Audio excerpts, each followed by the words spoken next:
go ahead and just talk about your research first and like what you've already accomplished with the opioids for those people that are coming out of jail or prison, basically how you're helping them from overdosing on opioids. Okay, so I'm a professor of public health at UMass Amherst, and back in 2018 or so, Massachusetts passed a new law that um, said, basically jails in Massachusetts should provide medications to treat opioid use disorder inside the jail, and then to help people, continue that treatment as they transition out. So we were funded by the National Institute on Drug Abuse to study the implementation outcomes and costs of that new program. So we've been working since 2019 to understand research questions around that new program, and we've been really focused on implementation. So a paper came out last week, I think, that caught your attention around continuity of care. So what are the factors that help or make it hard for people to continue their treatment that they were receiving in jail as they are released and returned to the community?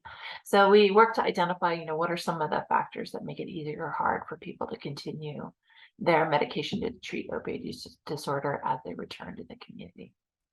Yeah, and then what were some of those reasons that you determined? Yeah, so well, maybe just sort of a contextual factor is understanding how this is a big change for jails.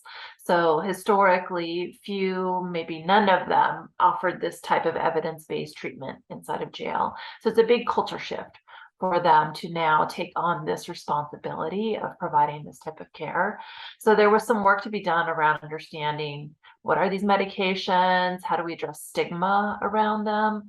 Some folks maybe had an orientation towards like what is called often abstinence-based care, meaning, to receive care that uses no medication to help people achieve recovery.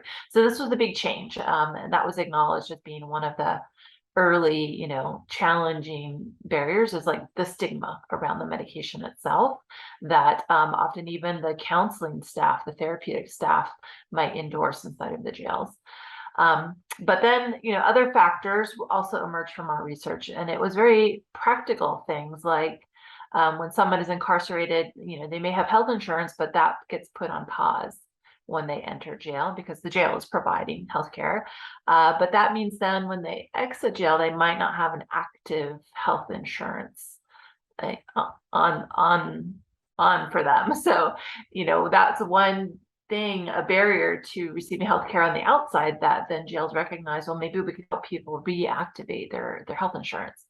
And another sort of very practical barrier to receiving continued care in the community was like a lack of an ID. So in order to receive medications, you have to show your ID, to the pharmacist, and to continue to receive care, you need to be able to verify your identity.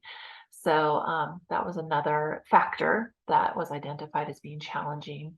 Another one is, these transportation issues. So our sites represent both rural and urban places in Massachusetts, but really this was a common barrier no matter the jail was, people's ability to get from where they live to the place where they're meant to receive treatment, that it might be in a space where they didn't have access to transportation, they didn't have their own car or way to get to treatment. So that's another example. There are several other examples, but those were some of the especially notable ones, I guess. Okay, so after identifying those issues, like what measures are you taking now to prevent any further overdoses?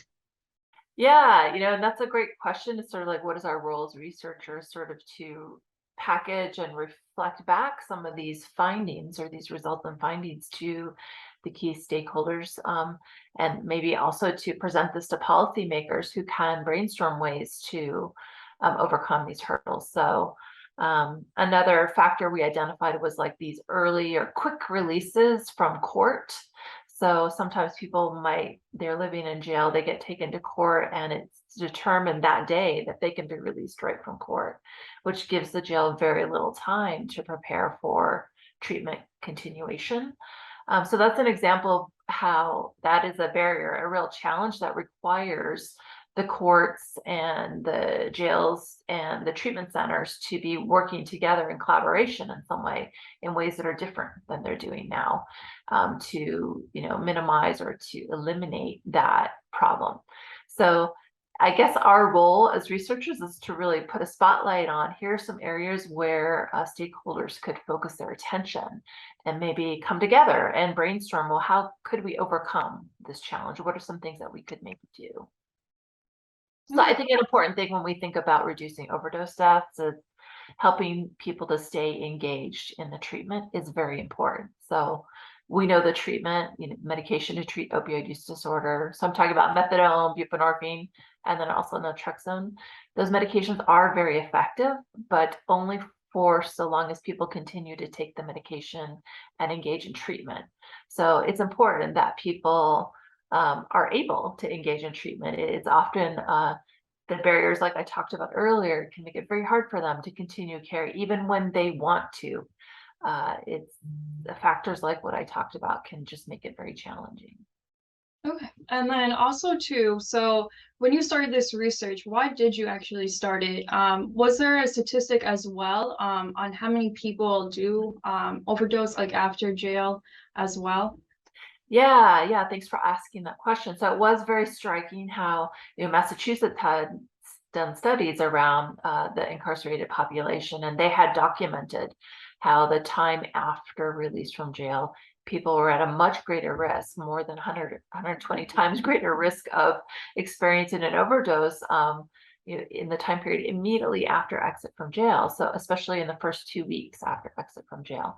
So that really pointed to this population as one where there was a real need to deliver treatment inside of this critical care setting, jails and prisons too, because that's where a lot of people with addiction do pass through that institution.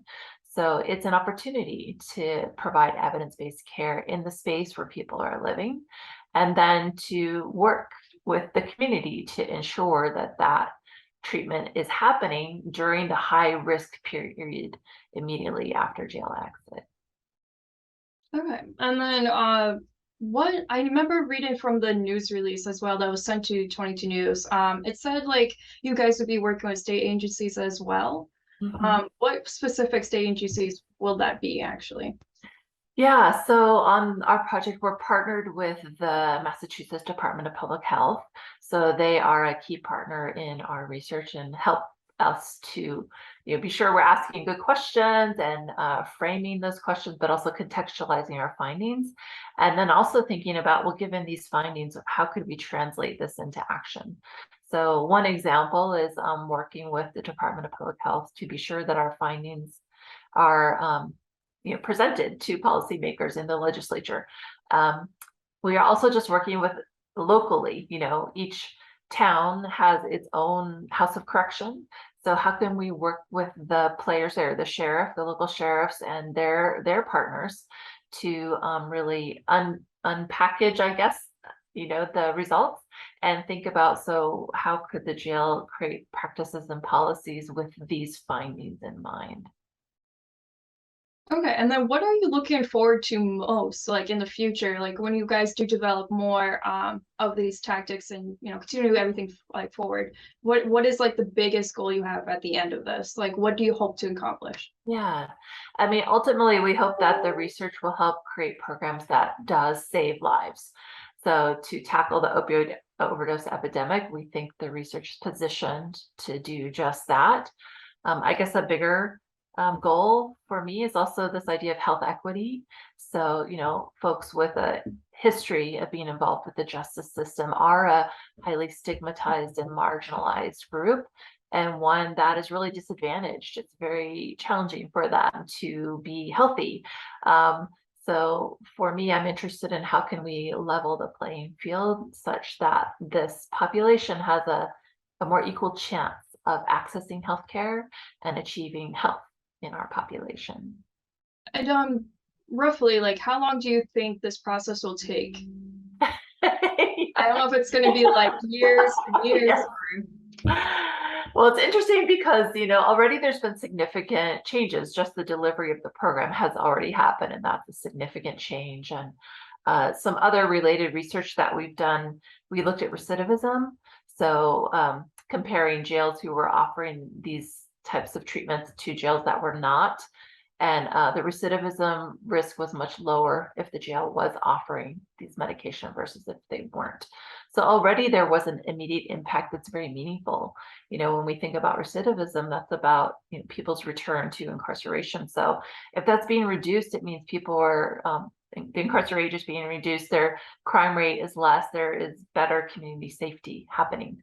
So it's sort of, there are already wins happening, significant accomplishments along the way. But then pulling back a little bit, it is a huge cultural and institutional shift. So I think a larger goal is to perhaps learn from Massachusetts and help findings from this project to be disseminated elsewhere in the country and to be implemented in other justice settings. So that would be a larger goal that might take a little bit more time. The project we're engaged in right now is a 5-year project. We're in the midst of it, but there's opportunity to see, well, where else could our research, be implemented in other communities in the nation. So what communities do you work with, like, generally? Like do you work mostly like in the Hampshire County, or do you like scatter around this, like the state? Like, Yeah. what's your like territory? Yeah. So we started with 7 communities and now I think we're up to 9. So these are most of the counties in Massachusetts, right? So there are some in the west and the east. So I don't know if you're mostly interested in the west, but that includes Hampshire, Hampden, Franklin, and Berkshire County. And then moving east, it also encompasses now, Worcester and Bristol are sort of some of our newer counties, and potentially Plymouth. But we've been working with for some time already, Middlesex, Essex, Suffolk, Norfolk. So really, as each of the houses of correction are standing up a program like this one, we very much want to engage with them to learn from them. Another, I guess, aspect of this that I would like others to know is how the jails are often doing really important work that goes unrecognized.